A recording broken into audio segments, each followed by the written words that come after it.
हरियाणा के वल्लभगढ़ में परीक्षा देकर लौट रही छात्रा की गोली मारकर हत्या के मामले में हरियाणा सरकार ने बड़ा फैसला लिया है। दिन दहाड़े हुई छात्रा की हत्या के बाद हरकत में आई राज्य सरकार ने मामले की एसआईटी जांच कराए जाने के आदेश दिए हैं। वहीं फरीदाबाद पुलिस ने दूसरे आरोपी रेहान को भी गिरफ्तार कर लिया है। दूसरे आरोपी को मेवात से गिरफ्तार किया गया है। गिरफ्तारी के लिए वारदात के बाद से ही 10 टीमें लगी थीं। मुख्य आरोपी तौसीफ पहले ही गिरफ्तार हो चुका है। दिल्ली में बीजेपी शासित तीनों नगर निगमों के महापौरों ने सोमवार को दिल्ली के मुख्यमंत्री अरविंद केजरीवाल के आवास के बाहर धरना देकर करोड़ों रुपए के कोष के मुद्दे पर उनसे मुलाकात की मांग की। महापौरों ने दावा किया कि यह कोष निगमों का आम आदमी पार्टी सरकार पर बकाया है। तीनों महापौरों जयप्रकाश उत्तरी दिल्ली, अनामिका दक्षिणी दिल्ली और निर्मल जैन पूर्वी दिल्ली ने संयुक्त रूप से दावा किया कि निगमों के दिल्ली सरकार पर कुल 13,000 करोड़ रुपए बकाया हैं। फेसबुक इंडिया की पॉलिसी हेड अंकी दास ने कंपनी में अपने पद से इस्तीफा दे दिया है। आपको बता दें कि उनका नाम इस सोशल मीडिया साइट्स पर नफरत फैलाने वाले भाषणों से निपटने को लेकर विवादों में आया था। फेसबुक के भारत में प्रबंध निदेशक अजीत मोहन ने ईमेल के जरिए बयान में कहा कि अंकी दास ने फेसबुक में अपने पद से हटने का निर्णय लिया है। उन्होंने जन सेवा में अपनी रुचि के अनुसार काम करने के लिए यह कदम उठाया है।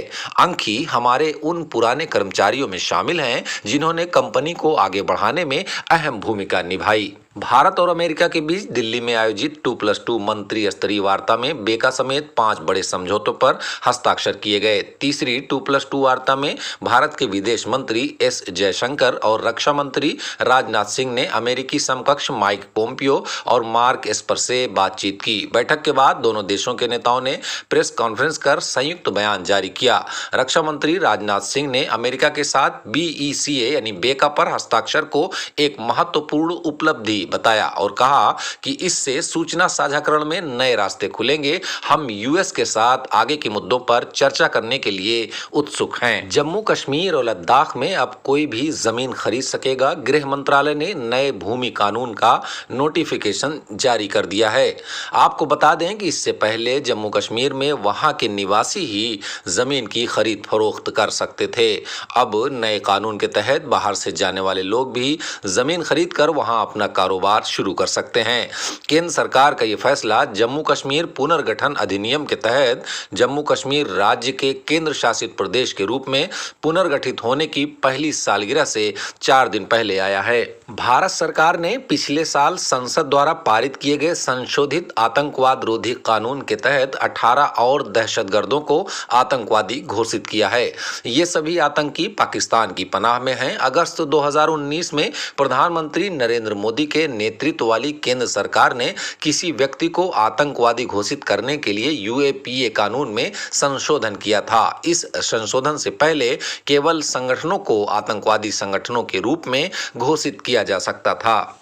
IIM कैट परीक्षा का एडमिट कार्ड 28 अक्टूबर बुधवार को जारी किया जा रहा है। Indian institute of management Indore की आधिकारिक वेबसाइट iimcat.ac.in पर शाम 5 बजे हॉल टिकट जारी किया जाएगा। परीक्षा में शामिल होने वाले उम्मीदवार ऑफिशियल वेबसाइट पर जरूरी डिटेल्स उपलब्ध कराने के बाद एडमिट कार्ड डाउनलोड कर सकते हैं। शेयर बाजार में उतार चढ़ाव का दौर मंगलवार को भी जारी रहा। शुरुआती गिरावट के बाद बाजार में तेजी देखने को मिली।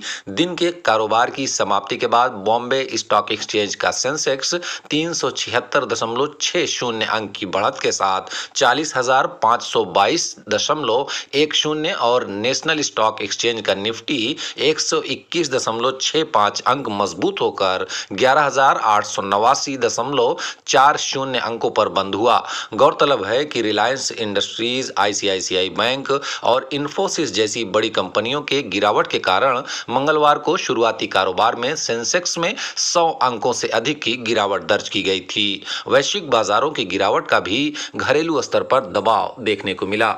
उत्तर पश्चिमी पाकिस्तान के पेशावर शहर में एक मदरसे में मंगलवार को एक शक्तिशाली बम विस्फोट हुआ जिसमें 8 बच्चों की मौत हो गई जबकि 125 से अधिक अन्य घायल हो गए।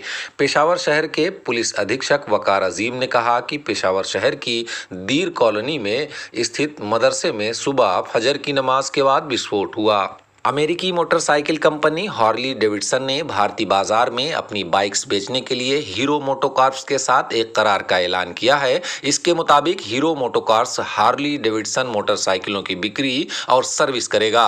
ये काम देश में हार्ली डेविडसन के एक्सक्लूसिव डीलरों और हीरो के मौजूदा डीलरशिप नेटवर्क्स दोनों के माध्यम से किया जाएगा। इसके अलावा बाइक के पार्ट्स भी इसी तरह बेचे जाएंगे।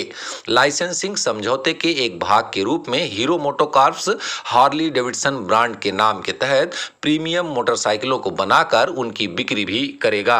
नमस्कार दोस्तों, एशियन हेडलाइंस सच का आईना में देखिए राजनीति, मनोरंजन, बिजनेस, खेलकूद, धर्म और देश दुनिया की प्रमुख खबरें। एशियन हेडलाइंस पर हमारे चैनल को लगातार देखने के लिए सब्सक्राइब करें, बेल आइकन दबाकर अप्रूव करें।